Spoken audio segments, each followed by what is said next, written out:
একটা পাথর যদি সরানোর চেষ্টা করে একদম কিন্তু জীবন জ্বালাপালা করে দেবো। মেম্বার সারোয়ার আলমের মতো সৎ শিক্ষিত সদরপি এই বাংলাদেশের একজন ক্লিন ইমেজের রাষ্ট্রের একজন সৎ, নির্ভীক এবং আপোষহীন কর্মকর্তাকে যখন ক্ষমতার অদৃশ্য করিডোরে বসে থাকা একটি প্রভাবশালী সিন্ডিকেট মুহূর্তের মধ্যেই সরিয়ে দিতে পারে, তখন সেটি আর কোনো সাধারণ বদলির ঘটনা থাকে না। সেটি পরিণত হয় পুরো রাষ্ট্রযন্ত্রের ভেতরে লুকিয়ে থাকা গভীর অন্ধকারের এক ভয়ঙ্কর উন্মোচন। 2026 সালের জুনের এই আলোচিত ঘটনাটি এখন শুধু সিলেট বা একটি জেলা প্রশাসকের বদলির মধ্যেই সীমাবদ্ধ নেই।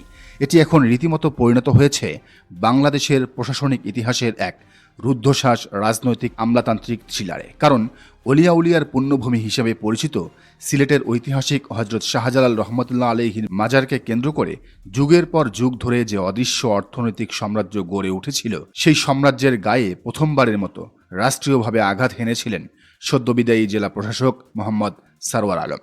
আর সেই আঘাতের মূল্য তাকে দিতে হয়েছে নিজের পদ হারিয়ে। ঘটনা শুরু হয়েছিল কয়েকদিন আগেই। সিলেটের দায়িত্ব নেওয়ার পর থেকেই প্রশাসনের ভেতরে ভেতরে সারোয়ার আলম লক্ষ্য করেছিলেন শাহজালাল ও শাহপরান মাজারকে ঘিরে এমন একটি শক্তিশালী আর্থিক চক্র কাজ করছে, যাদের প্রভাব শুধু স্থানীয় পর্যায়ে সীমাবদ্ধ নয়। কোটি কোটি টাকার দানের অর্থ বছরের পর বছর ধরে সংগ্রহ হলেও এর স্বচ্ছ কোনো হিসাব নেই। সাধারণ মানুষ বিশ্বাস আর ধর্মীয় আবেগ থেকে প্রতিদিন টাকা দান করছে। বিদেশ থেকে আসা পর্যটক এবং ভক্তরা বৈদেশিক মুদ্রা পর্যন্ত দিচ্ছেন, কিন্তু সেই অর্থ, সেই টাকা কোথায় যাচ্ছে এর নির্দিষ্ট কোনো উত্তর কারো কাছে নেই।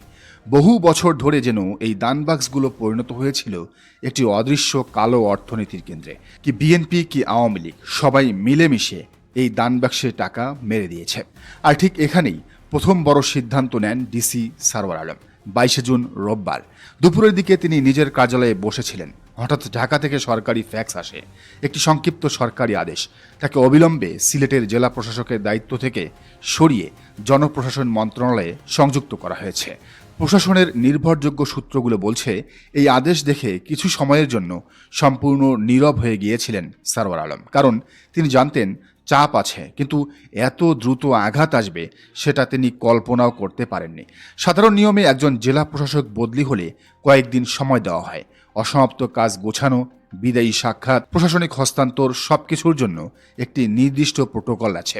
কিন্তু এখানে সেই নিয়মের কোনো অস্তিত্বই দেখা গেল না।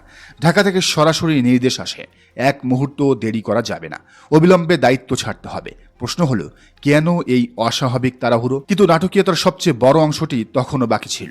বদলির আদেশ হাতে পাওয়ার পর অধিকাংশ কর্মকর্তা হয়তো চুপচাপ দায়িত্ব বুঝিয়ে দিয়ে চলে যেতেন, কিন্তু সারোয়ার আলম ছিলেন ভিন্ন ধাতুর মানুষ।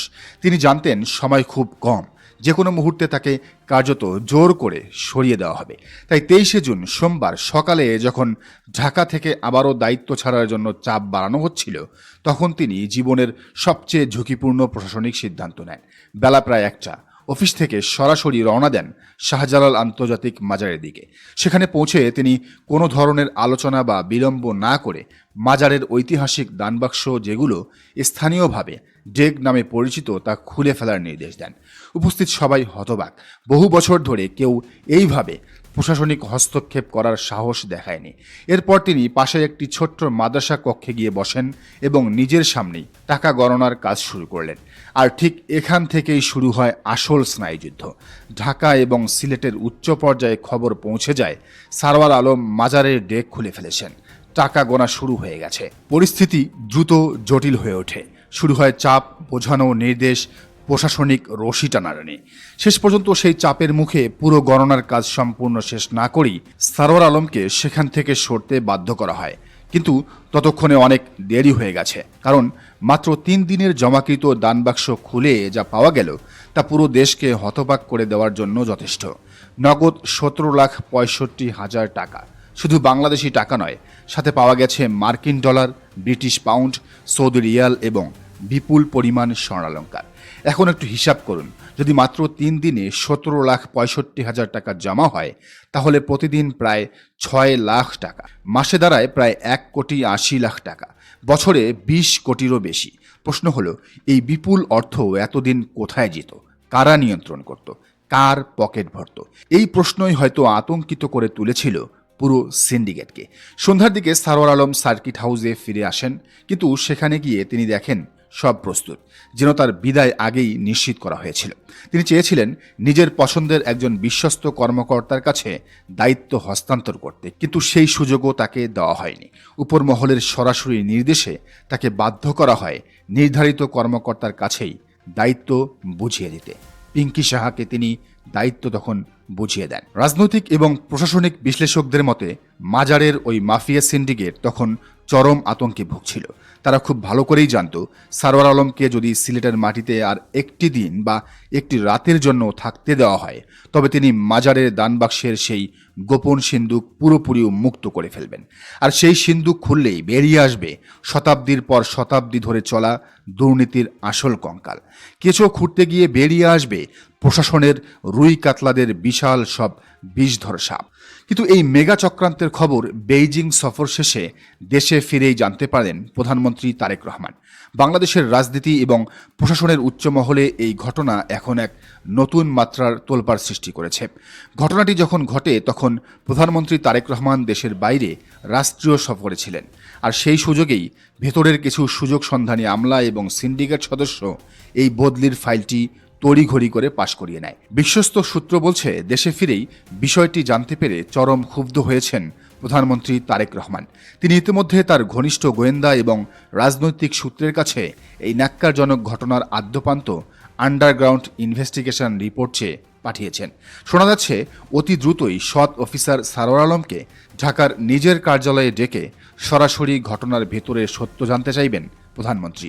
শুধু তাই নয়, মাজারের এই মাফিয়া সিন্ডিকেটকে গুড়িয়ে দিয়ে এবং চাটুকার আমলাদের চক্রান্ত নস্যাৎ করে সারোয়ার আলমকে আবারও সিলেটের ডিসি হিসেবে সসম্মানে ফিরিয়ে আনার এক জোরালো ইঙ্গিত পাওয়া গেছে, যেখানে বর্তমানে ভারপ্রাপ্ত কর্মকর্তা হিসেবে তড়িঘড়ি করে দায়িত্ব দেওয়া হয়েছে অতিরিক্ত জেলা ম্যাজিস্ট্রেট পিঙ্কি সাহাকে। এদিকে এই বিষয়টি নিয়ে দেশের জাতীয় সংসদে ইতিমধ্যেই তীব্র ঝড় তুলেছেন জামায়াতে ইসলামীর সংসদ সদস্য এবং সাবেক শিবির সভাপতি সালাউদ্দিন আইয়ুবী।